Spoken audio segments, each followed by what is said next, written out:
मैं doctor Aftab Alam Ansari, commerce faculty, chemistry college, Jamshedpur. आज हम चैप्टर शुरू कर रहे हैं कम्युनिकेशन। ये यूजी थर्ड सेमेस्टर के लिए सीसी 7 पर है। Management principles and its application का एक चैप्टर है कम्युनिकेशन। यही चीज पीजी फर्स्ट सेमेस्टर सीसी 1 में जो management concept and organisational behaviour है उसमें भी ये चैप्टर कवर कर लेता है। तो एक साथ ये दोनों सेमेस्टर के बच्चों के लिए फायदेमंद आप हो जाएगा। कम्युनिकेशन, ये कम्युनिकेशन वर्ड कॉमन्स लैटिन शब्द है, कॉमन्स उससे आया है जिसका मतलब कॉमन, वहां से आया है। Communication pours life into an organisation. किसी भी संगठन में कम्युनिकेशन जान डाल देती है, यानी कम्युनिकेशन अगर नहीं है तो वो ऑर्गेनाइजेशन बेहतर होते हुए भी उसमें वो जिंदगी, उसमें जान और ताकत नहीं आ पाएगी जितना कम्युनिकेशन स्ट्रांग होने की वजह से। कम्युनिकेशन मीन्स अपने आइडियाज, थॉट्स, सोच को दूसरों तक ट्रांसफर करना, दूसरों तक पहुंचाना और वो उस बात को समझ जाए, उस पर अमल करे ना करे ये अदर की है। पहली बात है कि जो हम कहना चाह रहे हैं वो अगला समझ जाए, ये चीज है। Communication is the process of passing information and understanding from one person to another। ये एक डेविस ने कहा कि कम्युनिकेशन एक प्रोसेस, प्रक्रिया है।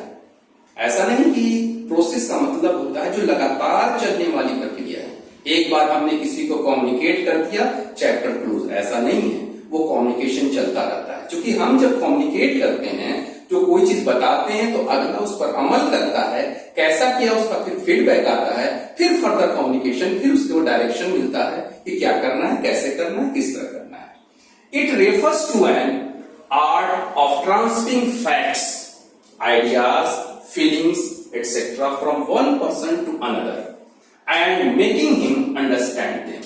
हम जो आइडियाज, थॉट्स, फीलिंग जो ट्रांसफर कर रहे हैं दूसरों तक, वो चीज उसके समझ में आए। ऐसा अगर नहीं होता है, हमारे आइडियाज और थॉट को नहीं समझ पाता है, तब कम्युनिकेशन नहीं हुआ। यानी हम जो कहना चाहते हैं, जिस भाव से कहना चाहते हैं, अगले को इस बात की समझ होनी चाहिए, समझ में आ जानी चाहिए, तभी कम्युनिकेशन हुआ।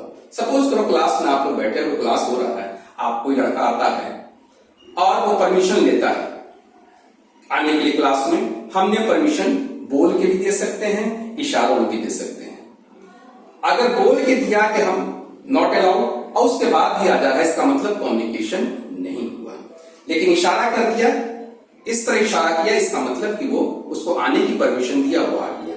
कभी कभी सवाल पूछने के लिए किसी को इशारे में खड़ा करते हैं, सिर्फ उंगली का इशारा करते हैं, अगला वो समझ जाता है, वो खड़ा हो गया, कम्युनिकेशन पूरा हो गया। सवाल का जवाब दो चाहे मत दो, लेकिन कम्युनिकेशन दो। यानी हम जो चीज कहना चाहते हैं और वो बात आपके समझ में आ गई, कम्युनिकेशन पूरा हो गया। तो ये चीजें हैं। अब हम उसके इंपॉर्टेंस पर, कम्युनिकेशन की क्या क्या इंपॉर्टेंस है उसको हम डिफाइन करेंगे, बताएंगे। कैरेक्टरिस्टिक्स, उसके बाद चलेंगे कैरेक्टरिस्टिक्स को पहले बता दें।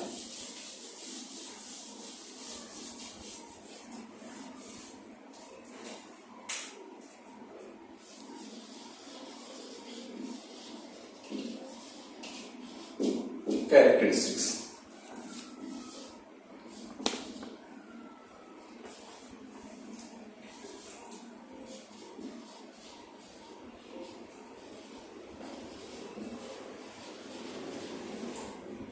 Number 2, two or more person, exchange of ideas.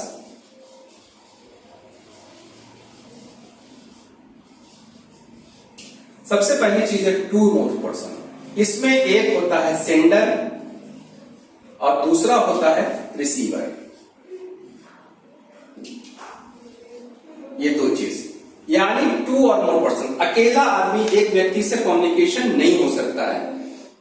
अगर एक व्यक्ति कम्युनिकेट, किसको कम्युनिकेट करेगा? यानी दो व्यक्ति का होना जरूरी है या ग्रुप का होना जरूरी है। दो से ज्यादा भी हो सकते हैं। हम जो कम्युनिकेट कर रहे हैं वो अगले को, यानी एक सेंडर हुआ जो हम मैसेज को भेजते हैं, वो रिसीवर रिसीव करता है, बात को समझता है। तो ये चीज होनी चाहिए। एक्सचेंज ऑफ आइडियाज, हमारे विचार, हमारी सोच, हमारी फीलिंग्स अगले तक जाना, दूसरे तक आइडियाज को पहुंचना। उसके बाद तीसरी चीज है म्यूचुअल अंडरस्टैंडिंग। थर्ड चीज है म्यूचुअल अंडरस्टैंडिंग।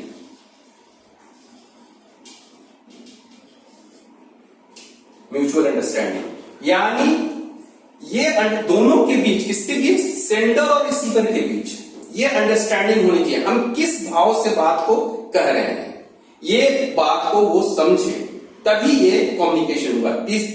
ये सब विशेषताएं हैं कम्युनिकेशन की। डायरेक्ट और इनडायरेक्ट कम्युनिकेशन। चौथा हो जाता है डायरेक्ट और इनडायरेक्ट।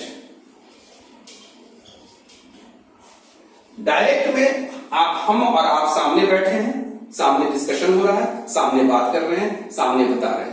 इनडायरेक्ट में थ्रू मीडिया, अब वो व्हाट्सएप के जरिए, ईमेल के जरिए या बहुत सारे रिसोर्स हैं जिसके जरिए हम अपनी सोच को, हम अपने आइडियाज को, अपने थॉट्स को आप तक पहुंचा रहे हैं और वो चीज आप समझ रहे हैं। लेकिन डायरेक्ट में क्या होता है कि सीधी तौर पर हम एक दूसरे के सामने खड़े होते हैं और अपनी चीजों को बताते हैं।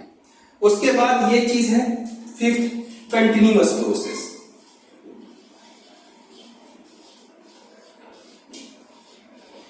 कंटिन्यूअस प्रोसेस जब हमने यहां बताया था, कंटिन्यूअस प्रोसेस ये लगातार चलने वाली प्रक्रिया है। ऐसा नहीं कि आज एक बार बोल दिया, एक बार कम्युनिकेट कर दिया, वो खत्म हो गया, ऐसी बात नहीं है, बराबर चलने वाली बात है। छठा, related with human group.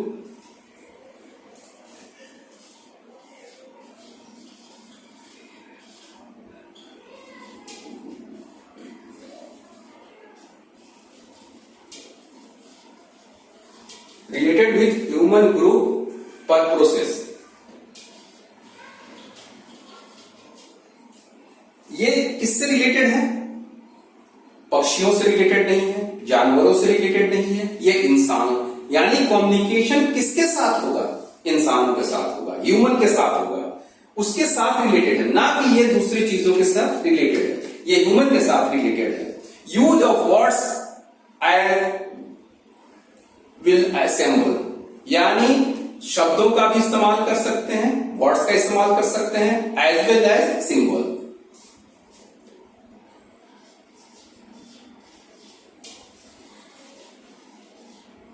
Words as well as symbol.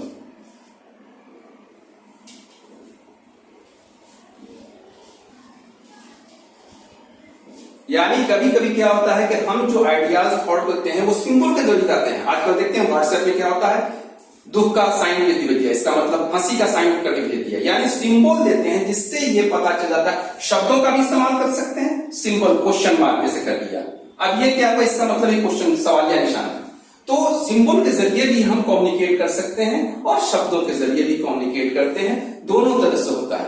फिर है इफेक्टिवनेस, ये सबसे बड़ी चीज है कि जो हम कम्युनिकेट कर रहे हैं, इफेक्टिवनेस, ये इफेक्टिव हो, यानी जिस प्रभाव के साथ हम, जिस भाव के साथ कह रहे हैं उसको किसी काम के लिए, अगर वो नहीं भाव आ रहा है, उसके अंदर वो नहीं समझ रहा, अर्जेंसी है, बहुत अर्जेंट वर्क है, और उसको उसी अंदाज में कहा, उस चीज को, प्रभाव को नहीं समझा वो, और उसको इत्मीनान से उसके बाद किया, तो सारा कम्युनिकेशन बेकार हो गया। ऑब्जेक्ट ओरिएंटेड, 9th नंबर है ऑब्जेक्ट ओरिएंटेड।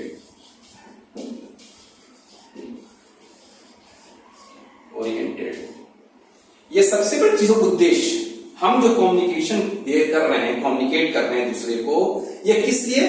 किसी उद्देश्य के तहत। अगर वो उद्देश्य पूरा नहीं हो रहा है तो कम्युनिकेशन नहीं, क्योंकि अगला वो समझता है किस उद्देश्य के तहत ये कम्युनिकेट किया गया और वो बात को समझते हुए उस काम को किया। नेक्स्ट एंड लास्ट है 10 नंबर,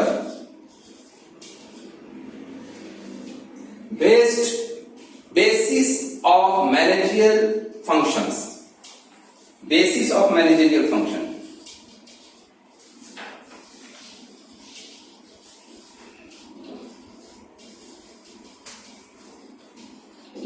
ये जो मैनेजरियल फंक्शन है किसी भी ऑर्गेनाइजेशन के लिए बहुत इंपॉर्टेंट है। लेकिन अगर कम्युनिकेशन मैनेजर के पास, मैनेजमेंट ऑथोरिटी के पास प्रॉपर कम्युनिकेट नहीं हो रहा है, मैसेज को प्रॉपर नहीं आ रहा है, तो वो डिसीजन नहीं ले सकता है। और नतीजा क्या होगा कि जो ऑब्जेक्ट है वो ऑब्जेक्ट से दूर रह जाएगा। मैनेजमेंट का काम क्या है? ऑब्जेक्ट को, जो पहले से ऑब्जेक्ट डिसाइड है, उसको फुलफिल करना। और कम्युनिकेशन के माध्यम से सारा इंफॉर्मेशन मैनेजर के पास पहुंचता है कि कैसे आप कल क्या स्थिति आने वाली है, एक अंदाजा हो जाता है कि कल क्या स्थिति आएगी, तो हमको क्या क्या करना है, या कल क्या हुआ था जिसकी वजह से हमको डिसीजन में बदलाव लाना पड़ेगा। तो ये मैसेज अगर कम्युनिकेट नहीं होगा तो मैनेजर के लिए फंक्शन करना मुश्किल होगा। ये बहुत जरूरी है। तो उसका आधार है, मैनेजरियल फंक्शन का ये आधार है, या ये कहें कि जैसे पूरा इंसान का जिस्म है और उसमें ब्लड की जो अहमियत है, वो कम्युनिकेशन ब्लड का काम करता है। पूरे बॉडी में जैसे सर्कुलेट करता है ब्लड, उसी तरह कम्युनिकेशन पूरे मैनेजमेंट सिस्टम को स्ट्रांग बनाता है ताकि ऑब्जेक्ट फुलफिल हो सके। कम्युनिकेशन की अहमियत, इंपॉर्टेंस को दिखाता है ये सारी चीजें, ये सारी विशेषताएं कम्युनिकेशन की हैं। ओके।